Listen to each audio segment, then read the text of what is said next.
Question 71 to 80 discuss करते हैं। Question 71 में क्या बोला गया है, एंथैल्पी ऑफ न्यूट्रलाइजेशन अपने को मेंशन है चार एसिड्स का जब वो रिएक्शन कर रहे हैं किससे, NaOH के साथ।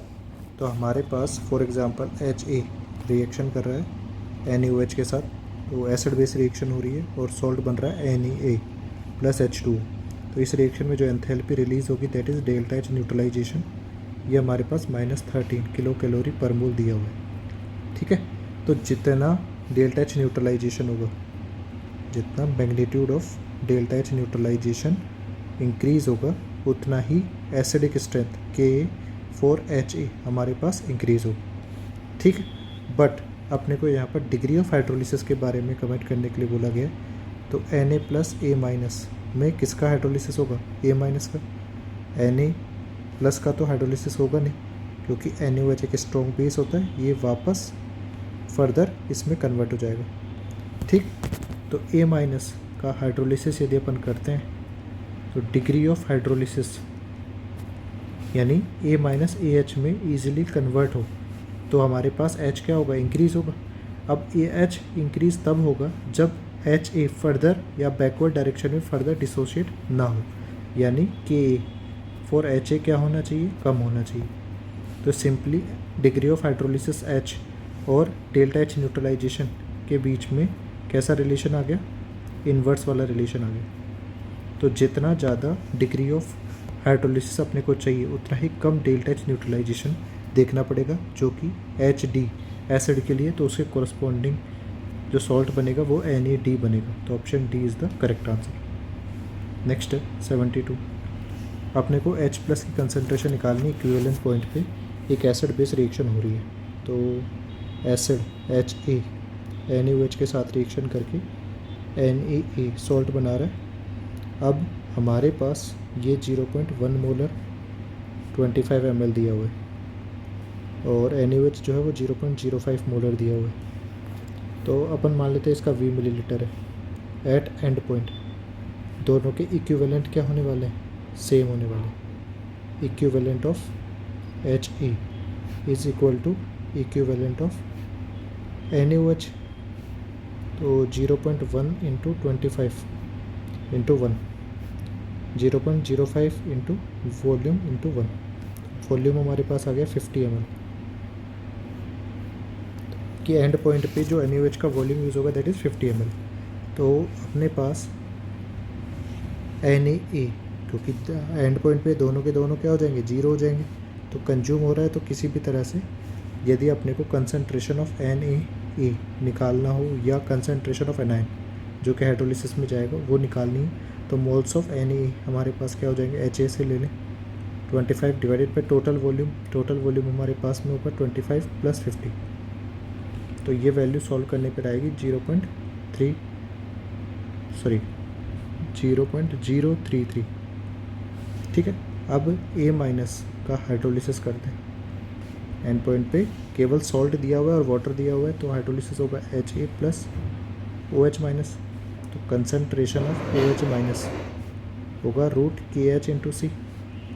KH यहाँ पर अपन निकालेंगे KW upon Ka4HA into C.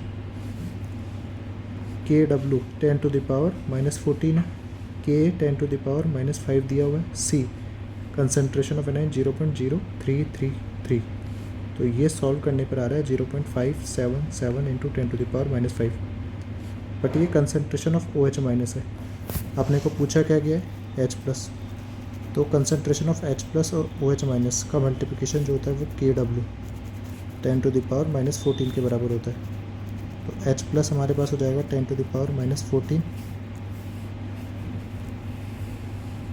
Upon concentration of OH- 10 to the power -14 upon 0.577 into 10 to the power -5। ये वैल्यू सॉल्व करने पर 1.73 इंटू 10 टू द पावर -9 के बराबर आ जाएगी। तो कौन सा ऑप्शन यहाँ पर सही है, option B is the correct answer.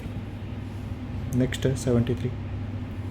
When a salt of weak acid and weak base is dissolved in water at 25 degrees centigrade, the pH of the resulting solution is। तो week acid plus weak base का यदि कोई salt अपन ले रहे हैं तो उसके लिए जो पीएच की वैल्यूज़ होंगी या पीएच कैलकुलेट करने का जो फॉर्मूला होता है वो होता है हाफ पी के डब्ल्यू प्लस पी के ए माइनस पी के बी। ठीक है, तो यदि इफ़ के ए और के बी दोनों बराबर है दैट मीन्स पी के ए और पी के बी बराबर होगा, तो हमारे पास पीएच जो हो जाएगा वो हाफ ऑफ पी के डब्ल्यू यानी हाफ इंटू 14 7 यानी न्यूट्रल सॉल्यूशन हमारे पास होगा। बट के और के बी बराबर ना होकर के ग्रेटर देन के बी हो जाए तो पी के ए लेस देन पी के बी हो जाएगा।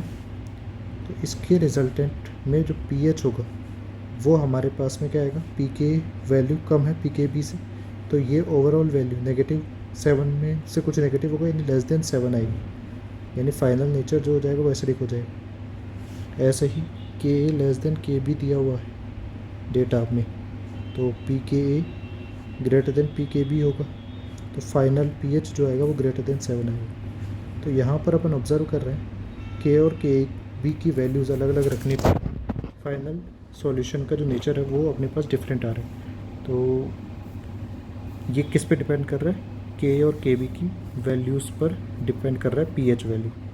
ठीक। 74 what will be the pH of N aqua solution ammonium format. Ammonium format है HCO माइनस NH4 प्लस। ये हमारे पास बनता है HCOOH plus NH4OH, weak acid और वीक बेस। तो इसके पीएच का फॉर्मूला अभी अपन ने अबव क्वेश्चन में साफ देखा है। तो पीएच जो हो जाएगा वो हो जाएगा हाफ पी के डब्ल्यू पी के ए माइनस पी के बी। हाफ पी के डब्ल्यू हमारे पास 14 प्लस पी के ए 3.8 माइनस 4.8। तो इसको सॉल्व करने पर ये वैल्यू आ जाएगी 6.5। Option C is the correct answer. Next है 75 what will be the pH and percentage degree of hydrolysis respectively for the salt. यहाँ पर मैं अल्फ़ा की बजाय एच यूज़ करूँगा। ठीक है, क्वेश्चन सॉल्व करते वक्त respectively for the salt A B जो सॉल्ट अपने पास है वो weak acid plus weak base से बना हुआ सॉल्ट। इसकी इनिशियल कंसनट्रेशन 0.1 दी हुई है, के बी अपने को दिया हुआ है, तो पीएच तो अपन सिंपली फार्मूला से सॉल्व कर लेंगे। हाफ पी के डब्ल्यू प्लस पी के ए माइनस पी के बी। तो हाफ पी के डब्ल्यू तो हमारे पास 14 होगा, पी के ए यहाँ से निकालेंगे तो 6 आ जाएगा, पी के बी यहाँ से निकालेंगे तो हमारे पास ये भी कितना आ जाएगा, 6 आ जाएगा। ठीक है, तो यहाँ पर सॉल्व करेंगे तो ये वैल्यू 7 आ जाएगी। और डिग्री ऑफ हाइड्रोलिसिस की बात करें तो डिग्री ऑफ हाइड्रोलिसिस H हमारे पास क्या होता है, रूट के एच के बराबर होगा। के एच रूट के एच हमारे पास होता है के डब्ल्यू अपॉन के ए इंटू के be in case of weak acid plus weak base salt. तो के डब्ल्यू हमारे पास 10 टू द पावर -14, के ए और K B 10 to the power -6, 10 to the power -6। तो ये हो जाएगा 10 to the power -2, 10 to the power -1। तो परसेंटेज ऑफ H निकालना हो तो हमारे पास 10 टू द पावर -1 को 100 से मल्टीप्लाई करेंगे तो ये हो जाएगा 10%। तो 7 और 10% यानी ऑप्शन बी हमारा क्या होगा, करेक्ट आंसर हो जाएगा। नेक्स्ट है percentage degree of hydrolysis of a salt of weak acid and weak base in its 0.1 molar solution is found to be 10%। If the molarity of the solution is 0.05 molar the percentage hydrolysis of the salt should be. तो ये यहाँ पे जो H होता है वो होता है रूट के एच, या आप लिख सकते हो के डब्ल्यू अपॉन के ए अपॉन के बी। ये फॉर्मूला अपन यूज़ करते हैं जब H लेस देन 0.1 है। बट यहाँ पर कहीं पर भी अपने पास कंसंट्रेशन टर्म नहीं है, यानी H does not depend on concentration in this case, in week acid plus weak base case. बाकी केसेस में H डिपेंड कर सकता है, but week acid plus weak base से सॉल्ट जो बन रहा है उसमें डिपेंड नहीं करेगा। तो कंसंट्रेशन चेंज करने पर डिग्री ऑफ हाइड्रोलिसिस चेंज नहीं होगा। यदि के और के बी की वैल्यूज सेम है, तो यहाँ पर option B is the correct answer.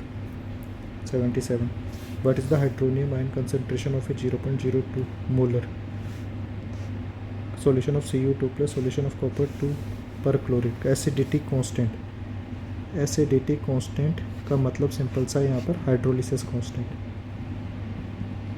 Hydrolysis constant, क्योंकि Cu2 प्लस क्या एक्वायर कर रहा है OH माइनस, तो उसे अपन ऐसा भी बोल सकते हैं कि Cu2 प्लस का क्या हो रहा है, हाइड्रोलिसिस हो रहा है। तो KH अपने को दिया हुआ है कितना, 5 × 10⁻⁻9।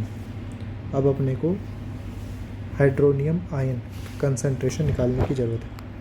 तो कंसंट्रेशन ऑफ H प्लस जो होता है वो होता है √KH × C। KH अपने पास दिया हुआ है 5 × 10⁻⁹। इनिशियल कंसंट्रेशन है 0.02, इसको सॉल्व करने पर ही आ जाएगा 10⁻⁵।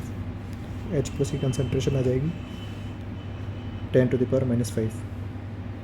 78 what is the acidity constant for the following reaction given that the hydronium ion concentration of a 0.04 molar solution of nickel 2 plus solution of nickel perchlorate is। तो अपने को KH की value क्या करनी है, पता करनी है। तो अपन concentration of H plus previous question से भी देखें तो होता है √KH × C। H प्लस की कंसंट्रेशन यहाँ पर दी हुई है 4.5 × 10⁻⁶। KH C हमारे पास 0.04 दिया हुआ है, तो इसको सॉल्व करेंगे तो KH हमारे पास आ जाएगा 5.06 × 10⁻⁻10। तो कौन सा ऑप्शन यहाँ पर मैच कर रहा है इसे, ऑप्शन डी करेक्ट आंसर होगा। नेक्स्ट है 79 calculate the pH at 25 degree centigrade of a solution that is 0.10 molar in FeNO3 का whole thread the acid dissociation constant for the reaction given below is। हमारे पास acid dissociation constant mentioned है, तो जैसे यहाँ पर जो salt हमारे पास दिया गया दैट इज़ Fe3+, तो ये भी एक Fe3+ ही है। तो इनिशियल कंसंट्रेशन यहाँ पे 0.10 दी गई है T = 0 पर। फिर हमारे पास C - C अल्फ़ा हो जाएगा, यहाँ पर C अल्फ़ा और ये भी C अल्फ़ा, तो Ka हमारे पास हो जाएगा C alpha square upon 1 - alpha. Alpha जो होता है फिर वो √Ka/C। तो K हमारे पास 1 × 10⁻⁻3 यहाँ पर ये दिया हुआ है डिवाइडेड बाय C यानी 10⁻⁻1, ये वैल्यू हो जाएगी 10⁻⁻2, 10⁻⁻1। अल्फ़ा जो हो गया 0.1, तो ये वाला यूज़ नहीं करेंगे, not used, because alpha is not less than 0.1। तो अपन यूज़ करेंगे ये वाला एक्सप्रेशन। के हमारे पास में 1 × 10⁻⁻3 है, C 0.1 × alpha square upon 1 - alpha, ये क्वाड्रेटिक इक्वेशन बनेगी। इस क्वाड्रेटिक इक्वेशन को सॉल्व करने पर अल्फ़ा की जो वैल्यू आएगी हमारे पास वो 0.095 आएगी। इसके बाद में कंसंट्रेशन ऑफ H प्लस जो आता है वो आता है C अल्फ़ा, C यानी 0.095 इंटू C हमारे पास है 0.10। ठीक है, इस कंसंट्रेशन को कैरी फॉरवर्ड करते हुए जब pH निकालेंगे -log H+, तो ये जो वैल्यू आएगी कैलकुलेट करने के बाद में आएगी हमारे पास 2.02। तो ये थोड़ा हमारे पास कैलकुलेशन इसकी क्या हो रही है, थोड़ी हार्ड हो रही है। तो यहाँ पर आप क्या कर सकते हो, एक रफ आइडिया लेना हो, क्योंकि यहाँ पर तो अपने को एग्जैक्ट आंसर इसलिए देना पड़ रहा है क्योंकि सारे के सारे ऑप्शंस जो दिए गए वो 2 के आसपास दिए गए। बट ऐसा यदि नहीं दिया होता क्वेश्चन में तो अपन यही अल्फ़ा लेकर भी देख सकते थे, तो H+ की कंसंट्रेशन क्या आ जाती, 2 आ जाती। बट करेक्ट आंसर जो एग्जैक्ट आंसर होगा वो हमारे पास हो जाएगा बी। ठीक है, नेक्स्ट है approximate pH of 0.01 molar NaHA। तो यहाँ पर जो HA है वो पॉली HA माइनस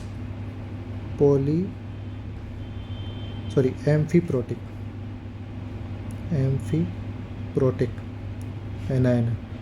तो एम्फीप्रोटिक एनायन का ये हाइड्रोलिसिस करते हैं तो अपने पास कैसे होता है, जैसे H2A से क्या बनेगा, HA minus plus H plus, फिर HA माइनस फर्दर डिसोशिएट होगा A-2 प्लस H प्लस।